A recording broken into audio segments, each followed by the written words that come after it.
May sumabog mga sangkay na balita ngayon patungkol po sa Amerika. Mukhang may malaking problema na kinakaharap.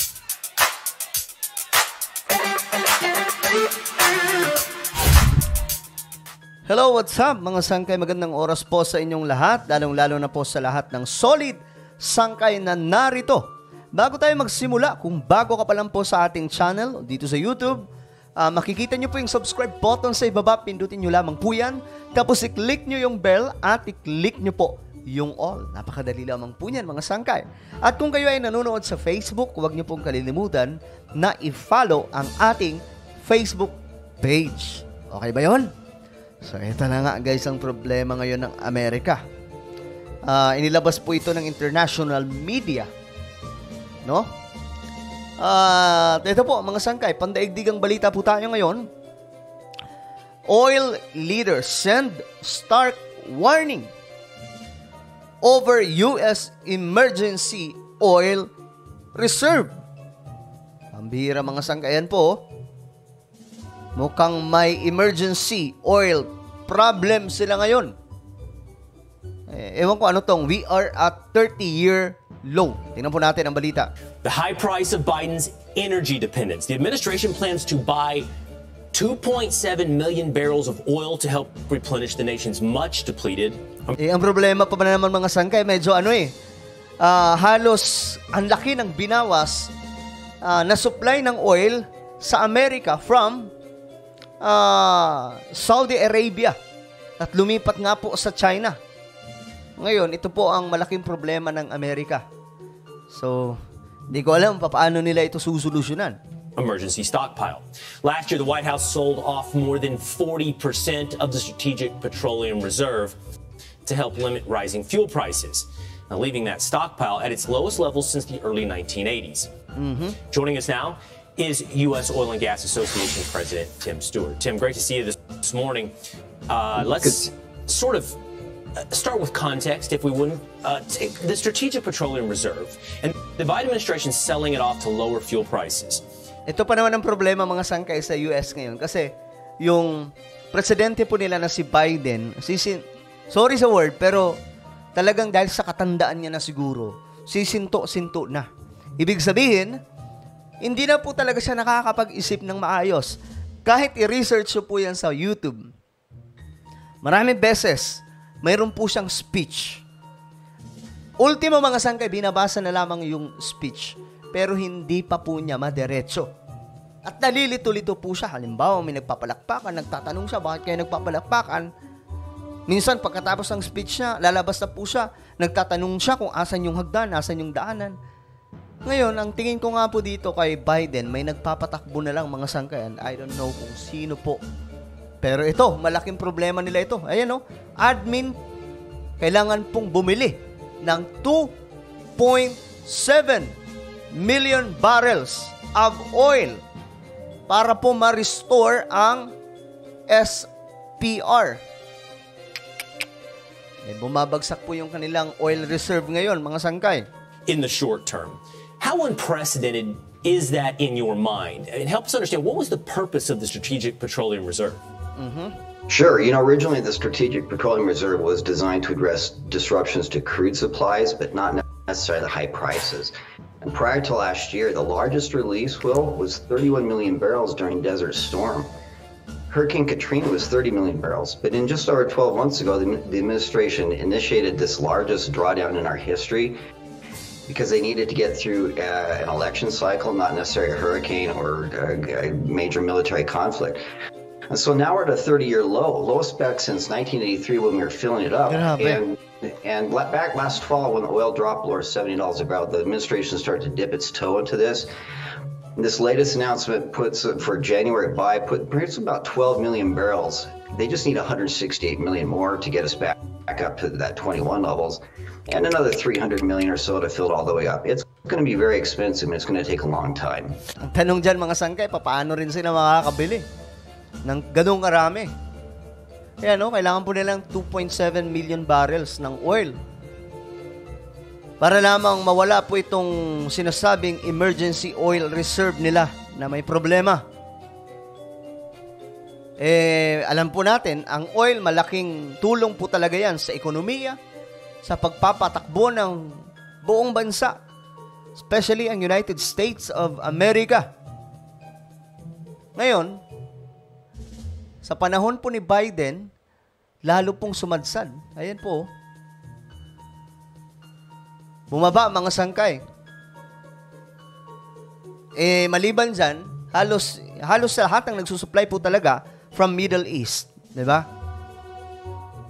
Tapos, ewan ko, nakakabanggaan pa po yung, kahit yung Russia, ay nako mga sangkay, ito talaga yung malaking problema ngayon ng Amerika na kailangan po nilang masolusyonan. That's why, kailangan po nila si ano dito. Sinatawag dito si Donald Trump. Kumbaga, yung last hope nila, pagdating po sa pagka-presidente, pagdating po sa pagiging leader ng kanilang bansa, wala pong iba kundi si Trump. Si Trump, magaling na businessman. At nakita naman po natin yung sistema niya nung nakaraang administrasyon ni Donald Trump. Ayan po. Ewan ko, anong gagawin ngayon ni Biden? Paano niya masusolusyonan ang malaking problema na ito? So there's several problems here. Let's focus on two. First of all, I'll put the numbers that you kind of talked about right there up on the screen.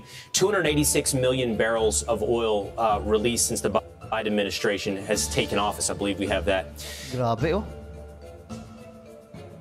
Laki. 286 million barrels released from SPR since Biden took office.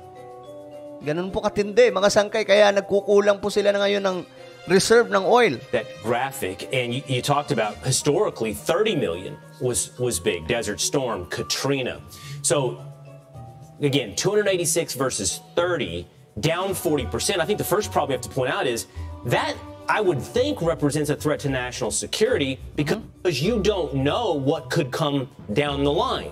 What type of military action or natural disaster could predicate the necessity for a bigger release from the Strategic Petroleum Reserve, and you've already depleted it by 40%. Grabe. Palala ang problema sa United States of America. Tapos ngayon, panay pa sila tulong sa Ukraine at kung ano-ano pang mga bansa, kahit sa Pilipinas, di ba? Vietnam, at iba't iba pang mga bansa, South Korea. Talagang yung allied, mga sangkay, mga kaalyado po nilang mga bansa, tinutulungan nila. So, ang administrasyon o yung gobyerno ng Amerika ay hindi lamang po talaga for US, kundi parang pang-international po talaga yung administration nila. Biruin mo, tumutulong sila sa iba't ibang mga bansa pero ang kanilang bansa may malaking problema. Nakaraan, maraming mga major banks ang nagsara sa United States kasi nalugi. Marami pong mga negosyante, kinuha po yung kanilang mga nakatagong pera doon, mga reserve. O ano pa mang mga, kayamanan doon, mga sangkay. Tapos ano pa, nagkakaproblema po sila sa budget. At ang pagkakaalam ko, naudlot po yung shutdown kasi muntikan po magkaroon ng shutdown ang United States of America. Yung government mismo nila nakaraang mga buwan. Naudlot yon kasi nga po nagkaroon ng pagkakaisa sa Congress, nagpasa po ng batas para lamang po masagip, pansamantala. Tapos eto na naman. Kaya masasabi ko talaga mga sangkay, ang administration ni President Biden, ito po yung pinaka-weakest administration na nakita ko sa kanilang kasaysayan. Oh. That's right. And the issue is not just filling it up. We have to fill it up with the right grade of crude that the refiners can actually use. The refiners, particularly close to where the Strategic Petroleum Reserve rests, they still need that heavy sour crude that we relied on for decades. And right now we're producing mostly light sweet crude. And that's why we have to export so much. Yeah. So it's a two-pronged process. Well, we've got to fill it up at reasonable levels. It's not costing the taxpayer too much. If you recall, during the COVID collapse, President Trump wanted to completely top it off at $16, $17 a barrel. So that's one problem. But the other problem is we need investments in the refineries, which allow them to be able to refine more of that light sweet crude that we're producing. Administration has made it very clear through their actions, their regulatory actions, they'll do everything possible to make that difficult as well. So they've really worked themselves into a box here, and there is a strategic and a global security issue that is at rest here. If there is a major disruption, we're going to be in a world of hurt. And so we've been encouraging them, look, do this. First of all, don't do this. And now that we're saying we've got to speed up the process of filling this with the right kind of crude. Yeah, a two-pronged process, as you point out, and what I was leading towards was it's a two-pronged problem as well. You've compromised potential national security, and secondarily, you just conducted bad business. Now you're... Ba't kaya mga sangkay, no? Ba't di na lang kasi tutukan ng administrasyon ng Amerika yung kanilang bansa? Naalala niyo mga sangkay ni si Donald Trump, 'di ba? Yung kanyang slogan nung tumatakbo po siya bilang presidente kung saan nanalo po siya ay America First. Make America Great Again. Yun yung mga sangkay. Yun yung ginagawa, America First. Kaya kapag may mga bansa na parang tinatabla ang Amerika, tinatanggalan niya po ng tulong kasi mas nangangailangan daw po ng tulong ang United States of America. So, this one is another problem of US government na kailangan po nilang marisolba. 2.7 million barrels ng oil para lamang po ma-restore at hindi na po sila magka-problema. Kailangan po nilang bumili na yan. Ganyan po kadami. So, ewan ko, anong mangyayari ngayon sa United States? Ang dami na po nilang problema. Kaya pala, ang kwento ng tropa kong mga sangkay na galing dyan, sabi niya, wala na ang Amerika, malaki na ang pinagbago ng US, at halos, syempre makikita natin na marami din pong building doon, pero pag sakali daw, makikita nila mas okay pa raw yung Pilipinas. So, ano po ang inyong opinion, mga sangkay?